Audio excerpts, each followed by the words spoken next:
की होगी। लाहौर की अदालत ने क्रिकेटर मोहम्मद आसिफ के खिलाफ 20 अप्रैल तक मुकदमा दर्ज न करने की हिदायत की है, जबकि वीना मलिक ने दावा किया है कि FIR दर्ज कर ली गई है। सिविल कोर्ट ने यह हुक्म मोहम्मद आसिफ की जानिब से दायर दावे पर जारी किया। मोहम्मद आसिफ ने दावे में कहा है कि वीना मलिक के पास जाली चेक हैं और उन पर उनके दस्तखत भी जाली हैं।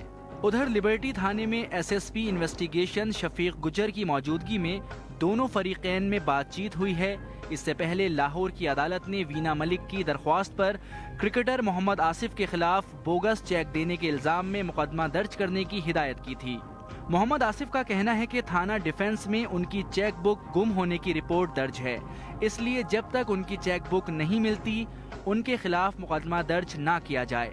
दूसरी जानिब आसिफ के खिलाफ पर्चा दर्ज कराने के अदालती हुक्म के बाद वीना मलिक थाने पहुंची। इस मौके पर बातचीत करते हुए वीना मलिक ने कहा कि आसिफ रकम वापस कर दे तो मुज़ाकरात हो सकते हैं। आपको मौका दूंगा आपके हर सवाल का जवाब।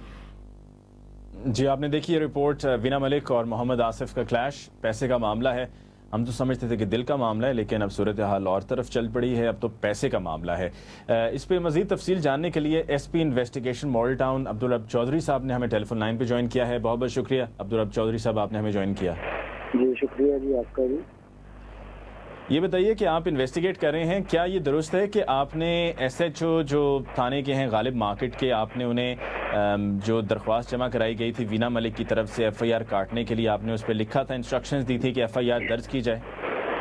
नहीं, मैं इस वक्त SP ऑपरेशन का इंचार्ज मेरे पास है, तो वो मेरे पास आज वीना मलिक साहिबा आई थी और 7 कोर्ट के ऑर्डर थे, जिसमें कोर्ट ने लिखा था कि ये SHO कंसर्न्ड SHO के सामने पेश होंगी और अपना बयान जो है वो रिकॉर्ड करवाएंगी और फिर वो देखेंगे कि अगर कॉग्निजेबल ऑफेंस मेड आउट है तो then according to that situation law जो है वो अपना कोर्स अडॉप्ट करेगा।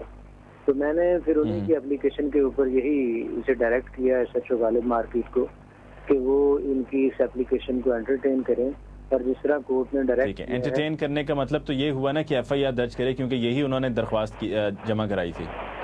जी वो बिल्कुल ऐसा ही है कि जो कानून के मुताबिक अगर उनकी स्टेटमेंट आप तो SP साहब, अगर मैं आपसे एक गुजारिश करना चाहूँगा, आपसे पूछना चाहूँगा कि अगर आपने ये इंस्ट्रक्शंस दे दी हैं कि जो एप्लीकेंट की एप्लीकेशन है उसको एंटरटेन किया जाए और उनकी एप्लीकेशन यही कहती है कि FIR दर्ज की जाए, तो फिर कई घंटे लगा के जो कॉपी दी गई है वीना मलिक को उसकी एप्लीकेशन की, उस कॉपी पे कहीं वो इंस्ट्रक्शंस नहीं मौजूद जो कि आपने दी थी, वो गायब कर दी गई। यानी कि जो कॉपी दी गई है ओरिजिनल में तो इंस्ट्रक्शंस आपकी तरफ से हैं, लेकिन कॉपी कोई और दी गई है। तो ये SHO साहब आपके क्या मोहम्मद आसिफ साहब के साथ मिले हुए हैं, क्या सिलसिला है?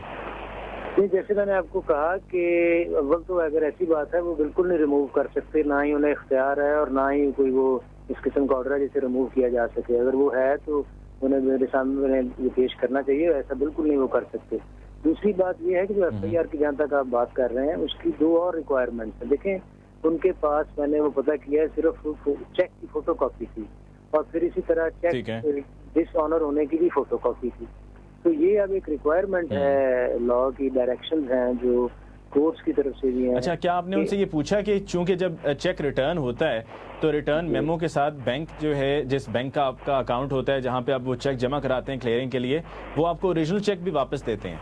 जी जी, वो हमें नहीं ना, ओरिजिनल चेक हमें वीना मलिक साहिबा ने नहीं पुट अप किया है और ना ही वो जो। अच्छा, आपने उनसे क्या पूछा कि कहाँ है वो?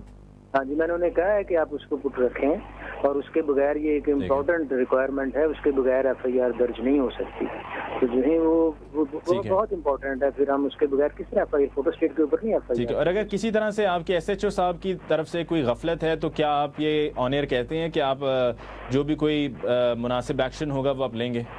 हाँ बिल्कुल, ऑब्वियसली। और ये आपने जो बात की है कि उन्होंने ऑर्डर्स रिमूव कर दिए हैं, ये मैं समझता हूँ कि बड़ी संगीन गलती है, इस तरह वो नहीं कर सकते और अगर उन्होंने ऐसा किया है तो ये बिल्कुल गैर कानूनी है और हम उसके ऊपर सख्त एक्शन ले सकते हैं। मेरा नहीं ख्याल इस तरह वो जितनी जरूरत कर सकते हैं। ठीक है, ठीक है। अब्दुल रब चौधरी साहब, आपका बहुत बहुत शुक्रिया, आपने हमें ज्वाइन किया टेलीफोन लाइन पे। और उनका ये कहना है कि SHO साहब गालिब मार्केट का ऐसा नहीं करना होगा, लेकिन अगर उन्होंने ऐसा किया है तो वो ज़रूर उसकी छानबीन करेंगे और जो भी कोई मुमकिन एक्शन लेना होगा वो ज़रूर लिया जाएगा। इसके साथ ही आज के प्रोग्राम पाकिस्तान आज रात का वक्त ख़त्म हुआ चाहता है। इंशाल्लाह आपकी खिदमत में हाजिर होंगे कल फिर। जाते जाते हमारा ईमेल एड्रेस ज़रूर लिख लीजिए, अपने फीडबैक से हमें ज़रूर आगाह कीजिएगा। par@cnbcpakistan.com। मुझे अली मुमताज को दीजिए इजाजत, फिर मिलेंगे। मुस्कुराते रहिए, मुस्कुराहटें बिखेरते रहिए। अल्लाह निगहबान। पाकिस्तान जिंदाबाद।